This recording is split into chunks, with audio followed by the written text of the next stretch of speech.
Assalamualaikum warahmatullahi wabarakatuh. Selamat pagi anak-anak. Perkenalkan, nama Ustadzah adalah Ustadzah Ani. Hari ini Ustadzah akan mengampu di kelas 4B dan 4C mata pelajaran Bahasa Indonesia dan IPA. Dan hari ini yang akan Ustadzah ampu adalah Bahasa Indonesia. Materi pertama yang akan Ustadzah sampaikan yaitu tema 1, indahnya kebersamaan tentang gagasan pokok. Nah, gagasan pokok, apa yang dimaksud dengan gagasan pokok? Gagasan pokok atau gagasan utama atau pokok pikiran atau pikiran utama itu adalah ide dasar. Ide dasar sebuah inti pembahasan yang tertulis di dalam paragraf.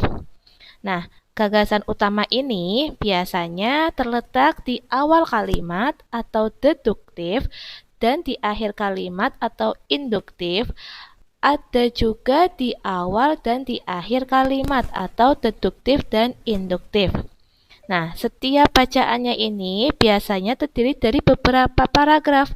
Beberapa paragraf ini biasanya kan kalau ada ide pokok di awal paragraf, di belakangnya itu adalah beberapa paragraf yang biasa disebut adalah paragraf pendukung atau gagasan pendukung.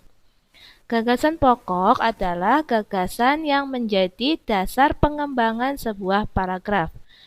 Nah, gagasan utama yang sering kita jumpai adalah jenis paragraf deduktif, induktif, dan campuran atau deduktif dan induktif. Paragraf utama biasanya diwakilkan oleh sebuah kalimat utama yang kalimatnya itu terletak di awal, di akhir, atau di awal, di akhir. Nah, sementara gagasan implisit yang kalimatnya di awal, di akhir, dan di awal, di akhir ini biasa disebut adalah eksplisit. Sementara gagasan implisit yang biasa kita jumpai pada paragraf deskripsi atau narasi. Paragraf deskripsi itu apa? Paragraf deskripsi itu suatu tulisan yang isinya menggambarkan atau menjelaskan tentang suatu objek atau keadaan tertentu secara ringkas dan tepat. Contohnya, Ustadzah mendeskripsikan sebuah hewan. Hewan itu adalah gajah. Paragrafnya seperti ini. Ada hewan, badannya besar, telinganya lebar, hidungnya panjang, memiliki badan yang besar, dan kakinya 4. Hewan apakah itu? Itu namanya contoh paragraf deskripsi. Paragraf narasi yang termasuk gagasan implisit. Narasi adalah bentuk percakapan atau tulisan yang bertujuan menyampaikan atau menceritakan rangkaian peristiwa atau pengalaman manusia. Narasi ini adalah cerita-cerita kalian. Contoh, anak-anak habis liburan ke pantai. Bisa diceritakan melalui pengalaman tersebut. Nah, ciri-ciri kalimat utama di sini ada 3. Yang pertama, bersifat lebih umum dari kalimat lainnya. Yang kedua, biasanya terletak di awal atau di akhir. Yang ketiga, dapat berdiri sendiri jika kalimat lain dihilangkan. Sifatnya lebih umum ya. Nah, setelah itu kita ke gagasan pendukung. Tadi kan gagasan utama biasanya terletak di awal, kemudian di akhirnya itu adalah gagasan pendukung. Gagasan pendukung itu adalah gagasan penjelas yang fungsinya menjelaskan gagasan pokok. Jadi gagasan pendukung ini menjelaskan gagasan utama. Menjelaskan gagasan utama yang contohnya ada cerita tentang kebakaran. Gagasan utamanya, kebakaran terjadi di sebuah toko elektronik yang terletak di jalan ini, pukul ini, terus udah titik. Nanti di kalimat berikutnya ada kalimat penjelas yang artinya dijelaskan kebakaran itu kenapa terjadi, karena terjadinya, detailnya, alamatnya di mana gitu. Itu namanya gagasan pendukung. Ciri-cirinya apa? Ciri-cirinya di sini bersifat lebih khusus dari kalimat lainnya. Lebih khusus berarti menjabar.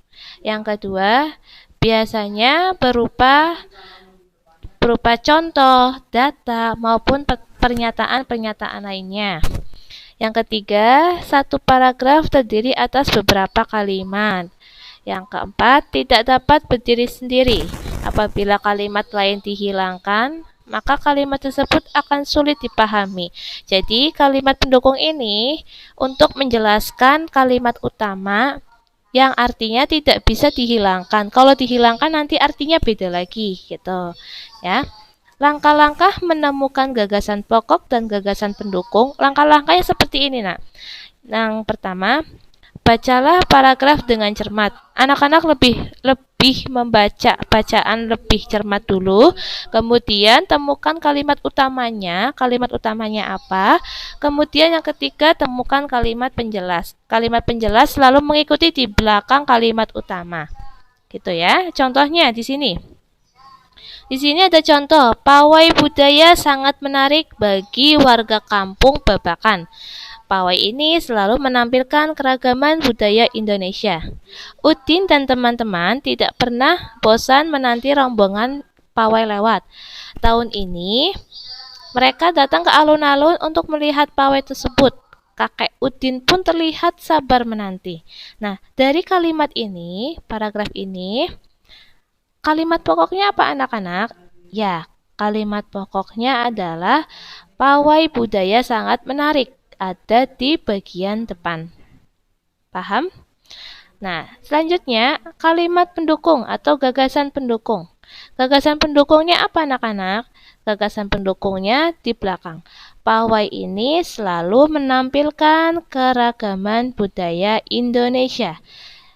Udin dan teman-teman tidak pernah bosan menanti rombongan pawai. Tahun ini mereka datang ke alun-alun untuk melihat pawai tersebut. Dan terakhir kakek Udin pun terlihat sabar menanti. Itu contoh gagasan pendukung. Jadi gagasan utamanya ada di awal, yaitu pawai budaya sangat menarik. Gagasan pendukungnya ada di belakang, nih, sampai menanti.